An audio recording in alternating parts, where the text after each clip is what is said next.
리오넬 메시를 미국으로 데려온 사건이 전 세계를 뒤흔들었을 때 사람들은 그것이야말로 스포츠 비즈니스의 절정이라고 생각했을 것입니다.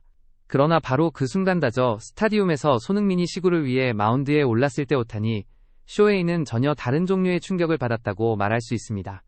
그는 단순히 메이저리그의 슈퍼스타이자 다저스의 상징일 뿐만 아니라 세계 스포츠의 흐름을 가장 민감하게 감지할 수 있는 인물 중 한 명입니다. 그가 중계 화면을 바라보며 보인 표정은 평범한 팬의 감동이 아니라 역사의 변곡점을 읽어내는 전략가의 눈빛이었습니다. 오타니가 있던 장소는 미국 주요 방송국 스튜디오였습니다. 그는 인터뷰 도중 우연히 다저 스타디움의 현장을 생방송으로 지켜보게 되었고, 순간은 마치 준비되지 않은 운명의 연결처럼 다가왔습니다. 손흥민이 LA 다저스 유니폼을 입고 5만 명이 넘는 관중 앞에 등장하는 장면, 그리고 두 아시아 슈퍼스타가 같은 무대에서 교차하는 모습은 그 자체로 압도적인 상징성을 지니고 있었습니다. 저는 이 장면이 단순한 시구 이상의 의미를 갖는다고 생각합니다. 그것은 아시아 스포츠가 미국이라는 거대한 무대에서 중심이 될 수 있다는 선언이자 문화적 교류의 새로운 시대가 열렸다는 증거였다고 느낍니다. 경기장이 환호로 뒤덮였을 때 오타니에게도 날카로운 질문이 던져졌습니다. 왜 메시는 이런 무대에 서지 못했는가라는 질문이었습니다. 이 질문은 표면적으로는 단순한 비교처럼 보였지만 사실상 스포츠 마케팅의 본질을 묻는 날카로운 칼날이었습니다. 자칫하면 메시와 손흥민을 대립구도로 몰아갈 수도 있었지만 오타니는 그 함정에 빠지지 않았습니다. 그는 메시와 손흥민을 서로 다른 차원에 놓으며 차이를 드러냈고 동시에 두 선수의 독창적인 가치를 설명하는 방식으로 답했습니다. 오타니는 먼저 메시를 언급했습니다. 그의 목소리에는 존중이 가득 담겨 있었습니다. 메시라는 이름은 단순한 축구 선수가 아니라 그 자체로 하나의 세계라고 말했습니다. 그는 굳이 다른 스포츠나 무대에 등장하지 않아도 됩니다. 오히려 다른 세계가 메시를 찾아오는 구조라는 것입니다. 메시의 위대함은 그라운드에서 발휘되는 천재성에 집중되어 있으며 그 자체로 절대적이라는 점을 강조했습니다. 오타니의 말처럼 메시의 전략은 다이아몬드를 유리관 속에 보관하듯 보호하는 방식입니다. 외부의 어떤 간섭도 허용하지 않고 그 빛을 오로지 축구 경기장에서만 발휘하도록 하는 것입니다. 저는 이 설명을 들으며 깊이 공감했습니다. 메시에게 필요한 것은 확장이나 외연이 아니라 천재성 그 자체를 순수하게 유지하는 것이라는 생각이 들었기 때문입니다. 그러나 손흥민은 완전히 다른 모델이라고 오타니는 말했습니다. 그는 단순히 축구장에서만 빛나는 존재가 아니라 스포츠와 문화 나아가 인류를 잇는 달이라고 평가했습니다. 손흥민은 한국과 미국 나아가 아시아 전체와 전 세계를 연결하는 상징적인 인물입니다. 그는 축구와 야구도 스포츠의 벽을 허물었고 미국 땅에서 한국과 일본이라는 두 나라를 자연스럽게 이어주었습니다. 그의 개방적 성격, 진정성 있는 태도, 그리고 상대를 존중하는 자세가 있었기에 가능했습니다. 저는 이 대목에서 특히 감동을 받았습니다. 단순히 실력만 뛰어난 선수가 아니라 그 실력을 사회적 가치로 확장해내는 손흥민의 모습은 스포츠맨십이 궁극적으로 지향해야 할 이상적인 형태라고 생각합니다. 오타니는 결론적으로 두 선수의 차이를 이렇게 정리했습니다. 메시는 축구라는 하나의 세계 안에서 절대적인 존재이며 오직 그라운드 위에서만 신의 경지를 보여주는 선수입니다. 반면 손흥민은 다양한 세계를 연결하는 촉매제이며 인간적인 매력과 개방성을 통해 문화교류의 장을 열어가는 인물입니다. 오타니는 그 차이가 재능의 문제가 아니라 역할과 인격의 차이에서 비롯된 것이라고 설명했습니다. 저는 이 발언이야말로 오늘날 스포츠가 단순한 경기의 차원을 넘어 사회적 자산이자 문화적 힘으로 기능하고 있다는 사실을 잘 드러내 주었다고 생각합니다. 마지막으로 오타니는 충격적인 발언을 던졌습니다. 메시는 결코 저렇게 할 수 없었을 것이라고 말했습니다.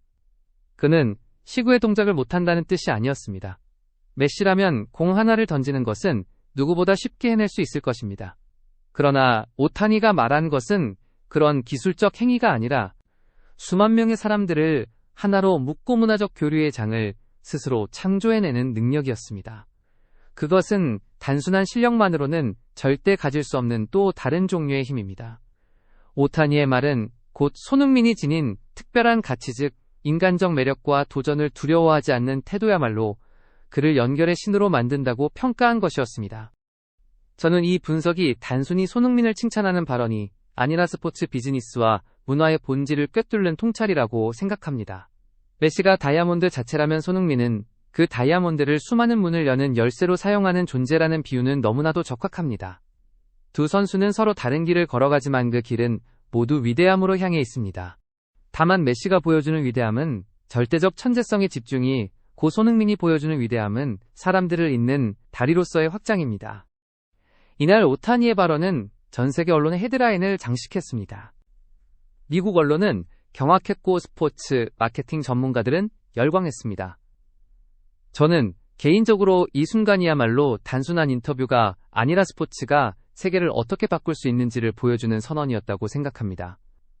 손흥민은 이제 단순한 축구 선수가 아니라 문화와 인간을 연결하는 상징적인 아이콘으로 성장하고 있으며, 그것을 가장 정확하게 짚어낸 사람이 다름 아닌 오타니 쇼헤이라는 사실은 역사의 아이러니처럼 느껴졌습니다. 오타니 쇼헤이가 방금 전 우리에게 슈퍼스타 브랜딩에 대한 살아있는 강의를 해주었습니다. 메시의 별과 같은 모델 그리고 손흥민의 다리와 같은 모델은 이제 스포츠 비즈니스 교과서에 남을 사례가 되었습니다.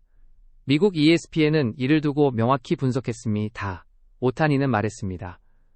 미국에는 두 명의 메시가 있는 것이 아니며 오직 한 명의 메시와 한 명의 손흥민이 존재할 뿐입니다. 두 사람은 서로 다른 존재이며 대체 불가능한 가치 그 자체입니다. 손흥민은 스스로 새로운 길을 열었고 미국의 대중은 단지 메시만을 보유한 것이 아니라는 사실을 깨달았습니다. 메시가 뛰어난 재능을 지녔음에도 불구하고 결코 할 수 없는 일을 해내는 손흥민은 완전히 새로운 유형의 슈퍼스타로 인식되기 시작했습니다. 오타니 쇼헤이가 보여준 분석은 단순한 경쟁 구도가 아니었습니다. 그는 위대함의 정점으로 향하는 두 개의 평행한 길을 제시했고 글로벌 브랜드 전략에 대한 본보기를 제공했습니다. 그는 메시의 위치를 깎아내리지 않았고 오히려 메시의 독보적인 위상을 바탕으로 손흥민의 존재가 가진 유일성을 부각시켰습니다. 손흥민은 도전자가 아니라 창조자로 자리매김했고 전혀 새로운 글로벌 아이콘의 유형으로 떠오르고 있었습니다. 오타니와 같은 뛰어난 전략가의 시선을 통해 세계는 손흥민이 단순히 메시가 걸어온 길을 따르는 인물이 아님을 분명히 확인했습니다. 그는 스스로 새로운 길을 개척하고 있었으며 그 길 위를 홀로 당당히 걸어가고 있었습니다. 바로 그 길이 스포츠 비즈니스계에 혁명의 신호탄을 던졌습니다. 오타니는 단순히 또 하나의 슈퍼스타를 본 것이 아니었고 패러다임의 전환을 목격한 것이었습니다. 지금까지 전 세계의 구단과 브랜드들은 오직 하나의 꿈만을 꾸어왔습니다. 또 다른 메시를 찾는 것이었습니다. 그러나 오타니의 분석 이후 그 꿈은 바뀌었습니다. 이제 그들은 최초의 손흥민을 찾는 꿈을 꾸게 되었습니다. 연결과 통합의 리더십을 발휘할 수 있는 상징 가장 까다로운 시장을 열 수 있는 선구자 그리고 전 세계를 품을 수 있는 심장을 가진 아이콘. 손흥민은 단순히 스타로서 존재하는 것이 아니라 차세대 글로벌 슈퍼스타를 위한 청사진을 제시하고 있었습니다. 오늘도 영상을 끝까지 함께 해주셔서 진심으로 감사드립니다. 저희는 앞으로도 손흥민과 관련된 가장 빠르고 정확한 소식을 전해드리겠습니다. 여러분의 많은 성원과 관심이 큰 힘이 됩니다. 구독과 좋아요로 함께 해주시면 앞으로도 영감을 주는 이야기를 가장 먼저 전달드리겠습니다. 감사합니다.